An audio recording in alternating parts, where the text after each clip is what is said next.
사랑하는 성도 여러분, 안녕하십니까? 네, 한 19, 3일 동안 평안하셨는지요?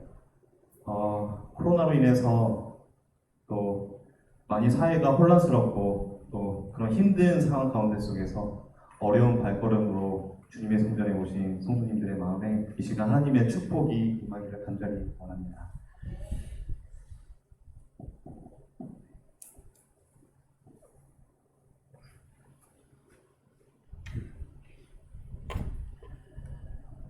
성경에서 자주 등장하는 장소가 있는데요. 네, 바로 보시는 바와 같이 광야입니다. 황량하고 척박한 땅, 그리고 음식과 물이 부족한 땅. 대부분의 사람들은 불모지의 땅이라고 생각합니다.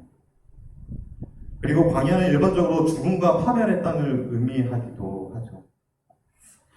또한 영적인 의미에서 시험과 또 훈련의 장소로 우리는 봅니다. 그런데 성경을 펴서 보시면 이러한 광야에 하나님께서 종종 하나님의 백성을 이곳으로 인도하신 장면들을 우리가 성경에서 찾아볼 수가 있습니다. 먼저 이스라엘 민족은 종살이하던 그 이집트에서 나와서 가나안에 가기 위해서 광야에서 40년이라는 시간을 보냈습니다. 근데 그들이 그 광야에서 40년 동안 보낼 수 있었던 것은 그들의 어떤 뛰어난 생명력과 또 문화와 그리고 지혜 때문에 그들이 40년을 광야에서 보낼 수 있었던 것이 아니라 오직 하나님의 인도하심과 보호하심, 하나님의 섭리로 그들이 광야에서 40년을 있을 수 있었습니다. 또 광야에 관련된 사람은 모세인데요. 모세가 자신의 손으로 애굽에서 이스라엘 민족을 구원하고자 했을 때 결국은 실패하고 도망자의 신세로 미디안 광야에서 40년이라는 시간을 보냅니다. 그 시간도 그가 위대한 지도자가 되기 위한 훈련의 시간으로, 훈련의 장소로 그곳에서 보내게 된 것이죠. 또 침례 요한, 사도 바울, 이 두 인물들도 하나님의 사역을 실행하기 이전에 광야에서 하나님을 깊이 만나는 시간을 보냈습니다. 마지막으로 예수님도 그 3년 반 동안 공생애 하시기 위해서 40일 동안 광야에서 기도하시면서 하나님 아버지로부터 능력을 받으셨습니다. 이처럼 광야는 성경에 나오는 여러 사건의 배경이 되었던 장소인데요. 성경에서 나오는 위인들의 생애에 귀중한 영적 경험을 제공한 장소이기도 합니다. 그래서 저는 오늘 이 시간에 광야에서 자신의 모든 인생을 걸어야만 했던 다윗이라는 인물을 중심으로 나의 행사를 하나님께 맡기라는 주제로 성도님들과 말씀을 나누기로 원합니다. 사울이 왕이 되었을 때 다윗은 사무엘로부터 기름 부음을 받았습니다. 그런데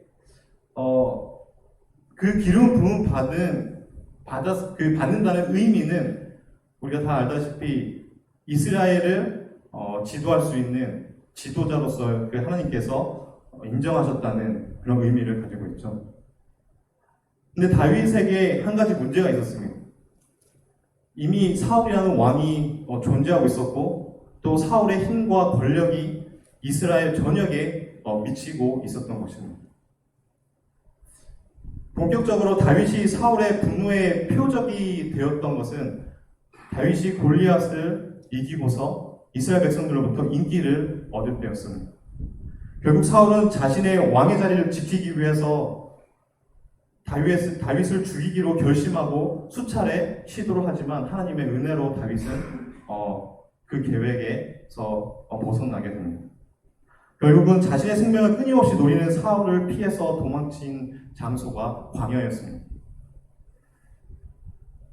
물과 식물이 없어서 사람이 찾지 않는 그런 광야라는 특수한 지리 그리고 지형이 다윗을 끌어들였지만 다윗이 광야에 이끌려간 것은 사실은 하나님의 섭리였던 것입니다. 여기서 우리가 주목해야 할 것은 도망쳤던 다윗은 하나님의 섭리로 그 광야에 이끌려 들어갔지만 자신의 이기심으로 똘똘 뭉친 사울은 그 다윗을 쫓아서 광야에 들어갔다는 것입니다. 그런데 기막히게도 다윗에게 좋은 기회가 오게 되는데요. 바로 엔게디 광야에 있는 굴에 있었던 사건입니다. 우리 다 함께 사무엘상 24장 3절에서 7절을 찾아보시도록 하겠습니다. 사무엘상 24장 3절에서 7절입니다. 제가 읽도록 하겠습니다. 길가 양에 우리의 이른즉 굴이 있는지라 사울이 뒤를 보러 들어가니라. 다윗과 그의 사람들이 그 굴 깊은 곳에 있더니 다윗의 사람이 이르되 보소서 여호와께서 당신에게 이르시기를 내가 원수를 내 손에 넘기리니 내 생각에 좋은 대로 그에게 행하라 하시더니 이것이 그날이니이다 하니 다윗이 일어나서 사울의 겉옷 자락을 가만히 베니라. 그리한 후에 사울의 옷자락 뱀으로 말미암아 다윗의 마음이 찔려 자기 사람들에게 이르되 내가 손을 들어 여호와의 기름 부음을 받은 내 주를 치는 것은 여호와께서 금하시는 것이니 그는 여호와의 기름 부음을 받은 자가 됨이라 하고 다윗이 이 말로 자기 사람들을 금하여 사울을 해하지 못하게 하니라. 사울이 일어나 굴에서 나가 자기 길을 가니라. 우리가 방금 읽은 본문에서 다윗의 생명을 취하려 쫓아왔던 그 사울이 그 생리 현상으로 인하여서 엔게디에 있는 한 굴에 들어가게 되네요. 그 굴에서 용변을 보고 있을 때 그 굴 깊숙한 곳에서 다윗과 무리들이 숨어 있었던 것입니다. 그 순간을 포착한 다윗과 다윗 무리들이 여러 가지 생각을 하게 되는데요. 근데 그 중에서 이제 다윗 부하들이 이렇게 말하는 것입니다. 보소서 여호와께서 당신에게 이르시기를 내가 원수를 내 손에 넘기리니 내 생각에 좋은 대로 그에게 행하라 하시더니 이것이 그날입니다. 다윗 부하들이 뭐라고 말하는 거예요? 하나님께서 선지자를 통해서 당신에게 사울을 넘기겠다고 말씀하셨는데 그 기회가 지금입니다 라고 말하는 것입니다. 그런데 다윗은 동료들의 설득을 뿌리치고 사울 왕의 생명을 취하기보다는 가만히 사울 왕의 옷자락만 베고 멈춥니다. 저는 여기서 다윗이라는 인물을 통해 몇 가지 교훈을 성도님들과 얻기를 원하는데요. 다윗에게 다가온 기회는 사울을 치기 위해서 다윗이 만들어낸 그런 기회가 아니었습니다. 당시 다윗의 마음에는 여러 가지 이렇게 갈등이 있었을 것인데요. 인간적인 생각으로는 사울을 지금 이 상황에서 죽인다면은 자신은 왕이 될 것이고 이 지긋지긋한 광야 생활은 종결되고 앞으로 평안하고 그리고 안전된 생활이 보장되는 기회였습니다. 그리고 또 한 가지는 부하들의 말처럼 사울의 인생을 이 동굴에서 끝내도록 하신 하나님의 섭리로 받아들이고서는 그 자리에서 무방비 상태에 있는 사울을 뒤에서 쳐서 끝내고 이제 자기가 왕이 되는, 그래서 하나님께서 허락하신 것이기 때문에 내가 이렇게 사울을 쳤다고 합리화할 수 있는 그런 선택을 할 수도 있었습니다. 하지만 다윗은 사울을 치지 않기로 결심합니다. 재림교회 주석에 보면요, 이렇게 말합니다. 다윗에게 온 절호의 기회는 지금까지 개발해온 성품을 하나님께 보일 수 있는 시험의 순간이었다. 똑같은 상황에서 다윗의 부하들은 무방비 상태로 있는 그 사울을 죽일 절호의 기회라고 생각했지만 그 기회가 다윗에게는 지금까지 광야에서 개발해온 그 품성을 하나님께 보일 수 있는 시험 때라고 다윗은 생각했던 것입니다. 만약 그 순간 다윗이 사울을 치고 왕이 되었다면 하나님의 섭리에 순응하지 않고 자신의 오로지 힘과 지략으로 왕의 자리를 지키려 해왔던 사울과 다를 바 없는 그런 악한 왕이 되어서 그 길을 걸어갔을 것입니다. 같은 하나님을 믿고 같은 신앙을 하면서 같은 상황에 놓였는데 왜 다윗과 부하들은 다른 생각을 했던 것일까요? 결국은 같은 하나님을 믿고 같은 신앙을 하더라도 삶 속에서 영적 통찰력이 없다면 우리는 다윗 부하들처럼 하나님의 뜻을 오용하게 된다는 것이네요. 다윗의 부하들은 한결같이 이 기회는 하나님의 주신 뜻이라고 말했지만 다윗은 하나님의 뜻이 아님을 분명히 분별하였습니다. 그렇다면 다윗은 어떻게 하나님의 뜻을 온전히 분별할 수 있었을까요? 다 함께 사무엘상 24장 5절 보시도록 하겠습니다. 사울의 옷자락 뱀으로 인하여 다윗의 마음이 찔려. 사울을 치지 않고 옷자락만 뱀 것으로도 마음에 찔림을 받은 다윗은 그 당시 누구보다도 영적으로 예민한 마음을 가지고 있는 사람인 것을 우리는 이 성경점을 통해서 볼 수가 있습니다. 우리는 원수를 살려주고 옷자락을 벤 것이 무엇이 문제가 되냐고 질문할 수가 있지만 당시 다윗은 여호와께서 기름 부음 받은 그 자의 옷자락을 뱀으로써 그 사람의 인격을 조롱한 행위로 비춰질까봐 괴로워했던 것입니다. 이처럼 다윗은 자신의 부하들과 다르게 민감한 신앙 양심을 가지고 있었기 때문에 하나님의 뜻을 온전히 알 수가 있었던 것입니다. 오늘날 우리가 살아가는 이 시대는 얼마나 혼란스럽고 또 혼잡한 세상입니까? 무엇이 진리고 무엇이 오류인지 분간하기 정말 힘든 어려운 시대에 우리가 살아가고 있지 않습니까? 다시 코로나가 재확산되고 많은 그리스도인들이 현장 예배를 강행해야 되는지 아니면은 가정 예배로 돌려야 되는지 정말 혼란스러워하고 있습니다. 또 차별금지법으로 많은 기독교인들이 찬성과 반대편으로 나눠서 첨예하게 대립하고 있고 그리고 수많은 거짓과 오류들이 넘치는 이 세상에서 우리는 살아가고 있습니다. 이렇게 혼잡한 세상에서 우리가 살아가면서 하나님의 뜻을 온전히 알기 위해서는 성령님의 음성을 들을 수 있는 영적으로 민감한 마음을 우리가 가져야 하는 것입니다. 사도 베드로는 우리에게 이렇게 말합니다. 오직 선한 양심이 하나님을 향하여 찾아가는 것이라. 사랑하는 성도 여러분, 다윗처럼 우리 마음에 늘 선한 양심을 추구하여서 혼잡한 세상에서 우리의 삶이 늘 올바른 선택으로 하나님을 향하여 찾아가게 되시기를 간절히 소망합니다. 중국에서 내륙의 아버지라고 불리는 사람이 있는데요. 영국 사람입니다. 바로 허드슨 테일러인데요.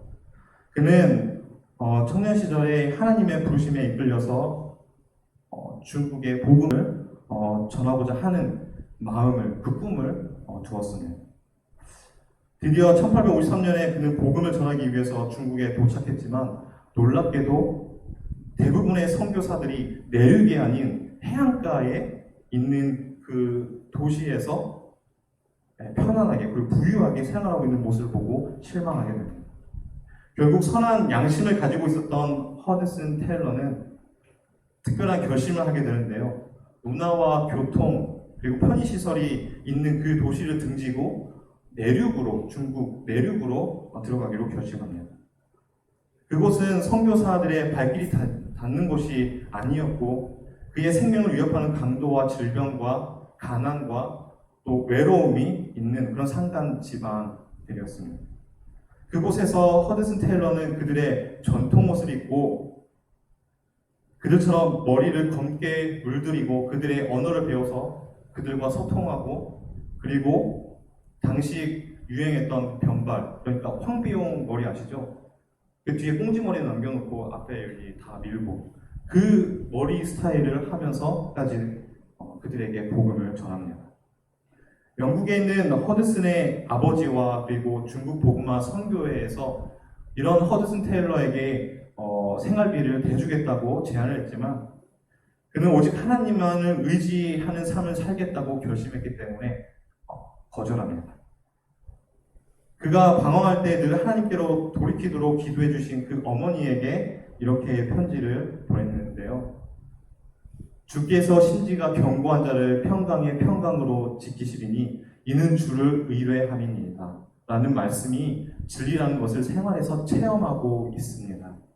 물질적인 것이나 영적인 것을 막론하고 모든 축복의 근원 되시는 주님을 오직 믿음으로 의뢰할 때 주님께서는 항상 나를 지켜주실 것을 믿습니다. 안전하고 편리한 중국의 해안가 지역에서 복음을 전하던 선교사들과 달리 허드슨 테일러는 하나님의 섭리에 따라 중국 내륙의 깊은 곳으로 향하였고, 이로 인해 복음이 본격적으로 중국 내륙까지 전파되어 많은 중국인들이 복음을 들을 수 있게 되었습니다. 이처럼 하나님께서는 오늘날 우리에게 허드슨 테일러 같은 신앙심을 가지라고, 신앙의 자세를 가지라고 요구하십니다. 똑같은 하나님을 믿고 똑같은 신앙을 하면서 똑같은 상황에 놓였지만 자신의 이익과 편안함보다는 하나님의 뜻에 순종하여 중국 내륙으로 들어간 허드슨 테일러처럼 하나님의 말씀에 순종하기 위한 영적 통찰력을 우리가 가지시게 되기를 간절히 원합니다.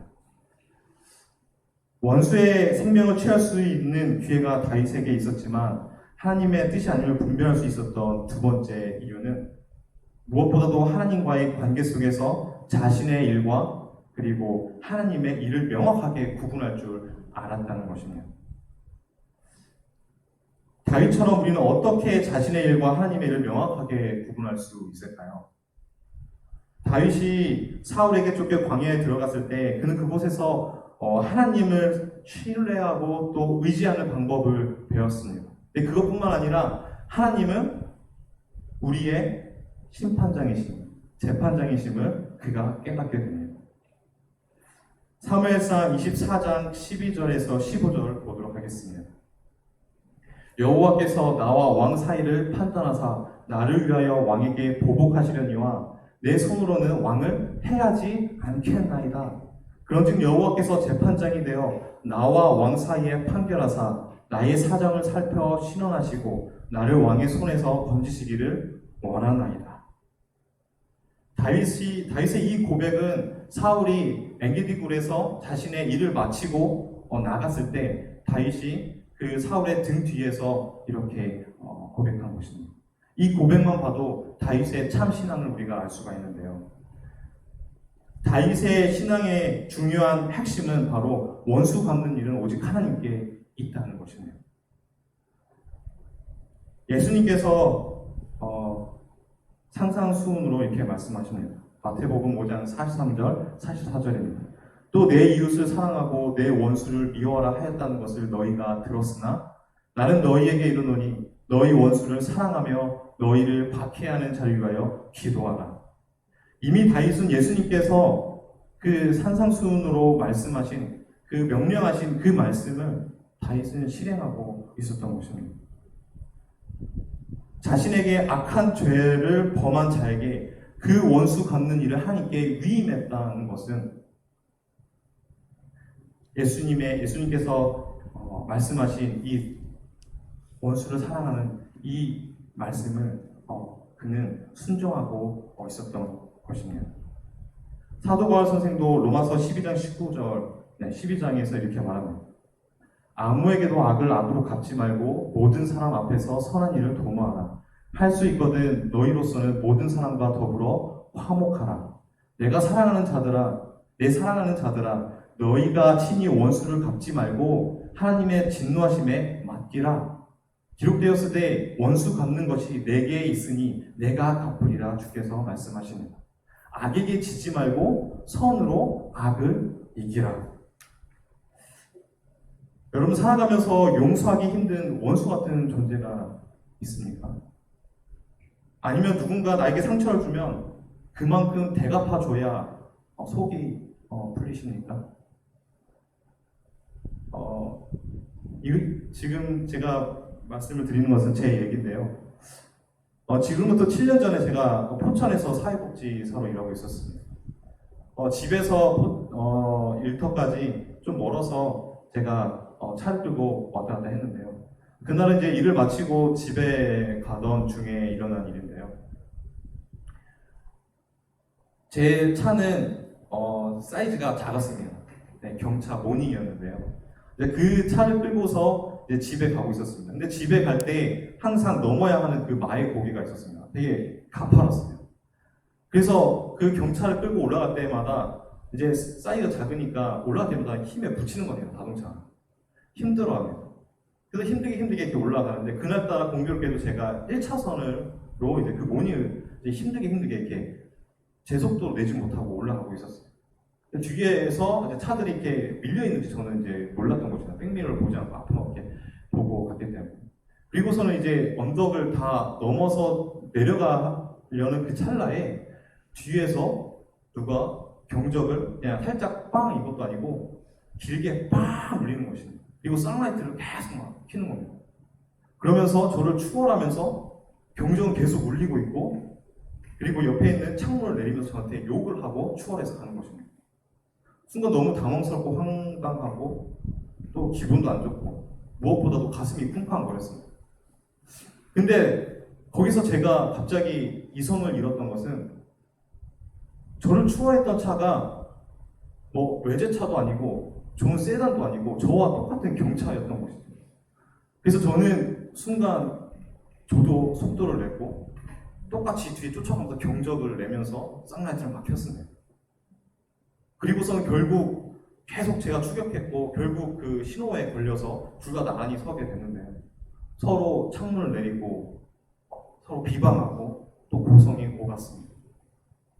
그리고서 집에 오는데 기분이 너무 나쁘고 또 후회가 막심했습니다. 내가 왜 그때 참지 못했지? 그 순간 내가 왜 그냥 지나쳤으면 됐는데 왜 그랬지? 하는 그런 후회 막심한 상태에서 집에 이렇게 오게 됐는데요.